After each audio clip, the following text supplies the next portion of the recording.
अस्सलाम वालेकुम नाज़रीन, मैं हूं सलवा स्नैन और आप देख रहे हैं सूर्या न्यूज़ HD। आइए नजर डालते हैं आज की अहम। टाउन म्यूनसिपल कॉर्पोरेशन मंगोपीर के हेड ऑफिस गरम चश्मा में रीजनल डायरेक्टर रमज़ान पठान और उनके मावन मंसूर महर के चेयरमैन हाजी नवाज अली ब्रोही से अहम मुलाकात। Town municipal corporation Manghopir TMC के मरकजी दफ्तर गरम चश्मा में रीजनल डायरेक्टर रमज़ान पठान और इनके मावन विरजा अफसर मंसूर महर ने टाउन चेयरमैन हाजी नवाज अली ब्रोही से रस्मी मुलाकात की। इस मौके पर शहरी तरक्की, बुनियादी सहूलियात की बेहतरी और अवामी फलाह बहबूद के मनसूबों पर तफसीली तबादला ख्याल हुआ।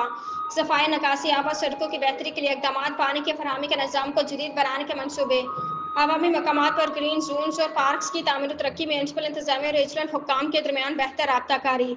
चेयरमैन हाजी नवाज अली ब्रोही ने म्यूनसिपल कॉर्पोरेशन मंगोपीर की कारकर्दगी और मुस्तकबिल के विजन पर रोशनी डालते हुए कहा कि हमारी कोशिश है कि मंगोपीर को एक साफ सुथरा, खुशहाल और तरक्की याफ्ता टाउन बनाया जाए, जिसके लिए रीजनल इंतजामिया के साथ मिलकर काम करेंगे।